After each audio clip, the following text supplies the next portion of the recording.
Welcome back, friends. So glad you have joined us for another Kingdom Kids lesson. My name is Ivana, and today's story is going to be a good one, so get ready. We don't want to grow up. We just want to be young. Play and make believe. Come and rescue me. Feel the sun on my skin and scream. We don't want to grow up. We just want to have fun. Wild and free. Baby, we could dream farther than our eyes have ever seen. I don't want to grow up. We have been reading stories in the Old Testament, and today we will continue to talk about Elijah. Do you guys remember his story last week? Let's do a quick refresher. Elijah told a very bad king there would be no rain. What was that king's name? Ahab. Because there was no rain on the land, the food supply was short. God sent Elijah to a widow, that's right, to prepare food for Elijah. Do you remember if the widow was poor or rich? That's right, she was poor. Did she have a lot of food to give to Elijah? Yeah, this widow didn't have a lot of food. Actually, when Elijah came to her, she was getting ready to prepare her last meal. If you want to see how that story ended, check out last week's video. Okay, so today we're gonna continue learning about Elijah. But before we do that, it's Remember Verse time. I hope you've been practicing your Remember Verse. Remembering scriptures is really important because it helps us to make good choices and reminds us about God. So here it is. On the next screen, you will see the Remember Verse, but with some words scrambled up. See if you can place the words where they should go before the screen does.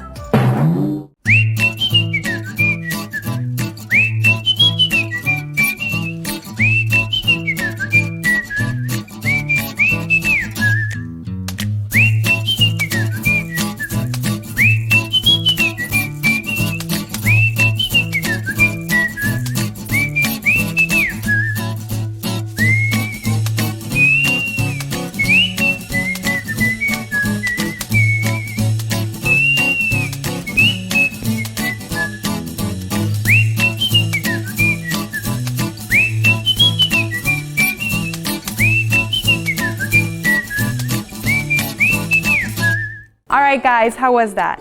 If you need some fun, creative ways to learn to memorize scripture, click on the link below and it will take you to a fun family devotional with activities and ways to remember scriptures.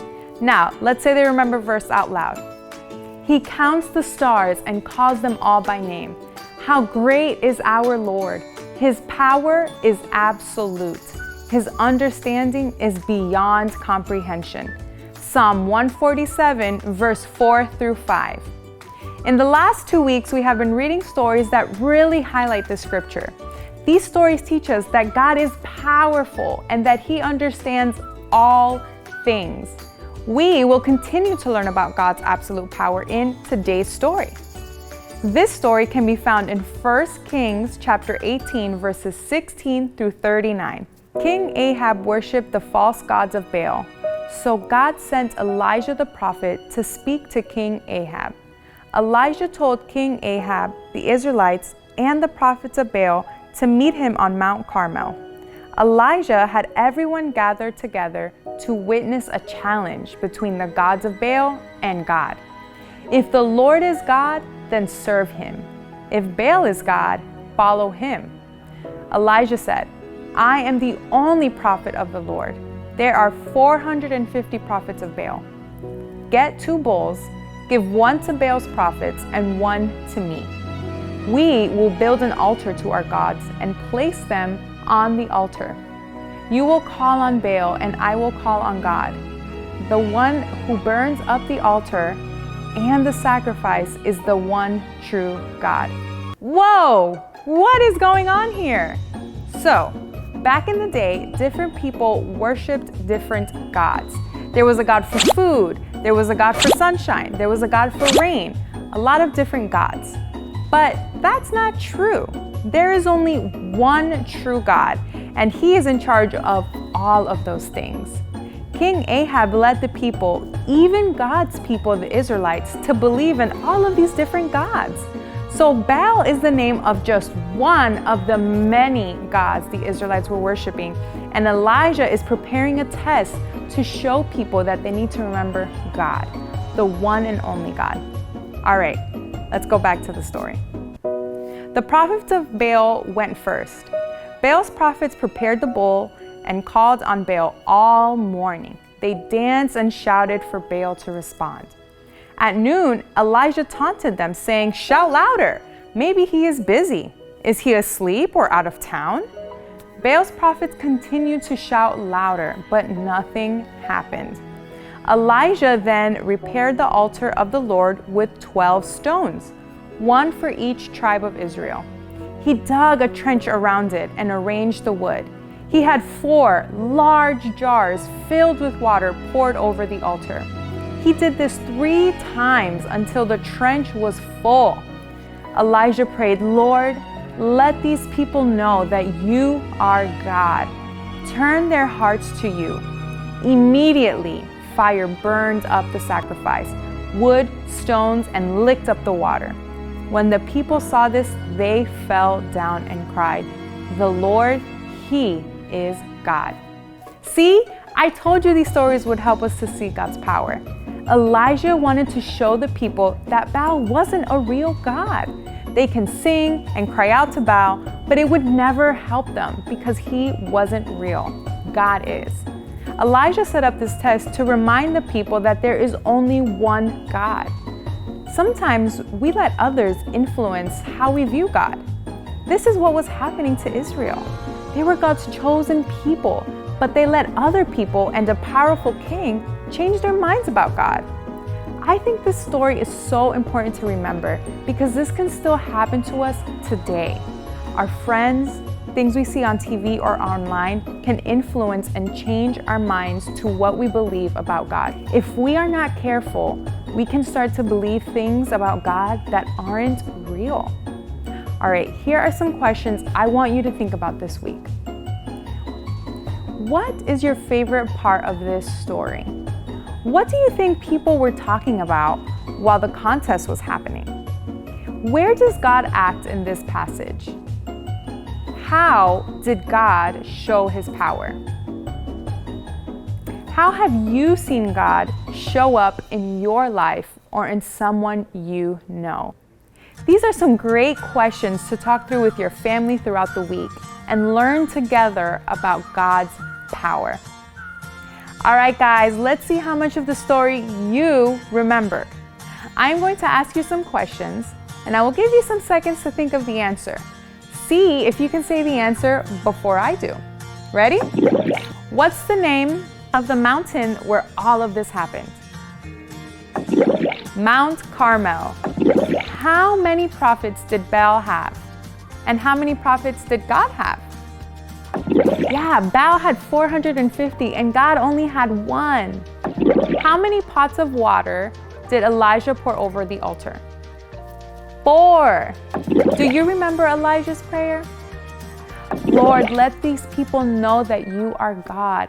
Turn their hearts to you. Good job, guys. I can tell you are really paying attention to these stories. Are you ready for some singing? Here we go. Hi everyone, this song is called Father Abraham. Abraham from the Bible had many sons and daughters. In this song, to dance, we're gonna move our bodies all around with our right arm, right foot, left foot, and then all together. Have fun. All right, boys and girls, let's go! Father Abraham had many sons. Many sons had Father Abraham. I am one of them, and so are you. And you, and you. So let's all praise the Lord. Right on, Father Abraham had many sons. And many sons had Father Abraham. I am one of them, and so are you. And you, and you. So let's all praise the Lord. Right on, left on, Father Abraham and many sons. many sons had Father Abraham. I am one of them, and so are you. So let's all praise the Lord. Right arm, left arm, right foot. Father Abraham had many sons. Many sons had Father Abraham. I am one of them, and so are you. So let's all praise the Lord. Right arm, right foot, left foot. Father Abraham had many sons. And many sons had Father Abraham. I am one of them, and so are you. So let's all praise the Lord. Right arm, right foot, left foot. Turn around, sit down. Hey everyone, this song is called the B-I-B-L-E. Do you know what that spells? That's right, Bible. We're going to start with our hands together, we're going to open our Bibles together, and we're going to stand on the Word of God. Now you try. The B-I-B-L-E, yes, that's the book for me. I stand alone on the Word of God. The B-I-B-L-E, the B-I-B-L-E, yes, that's the book for me. I stand alone on the Word of God. The B-I-B-L-E. What a great time we had today learning about the one true God. This week, as a family, have a discussions with the questions on the screen. They will also be linked below in the family's devotional. We hope these stories are helping you to love, obey, and trust the one true God. See you next week.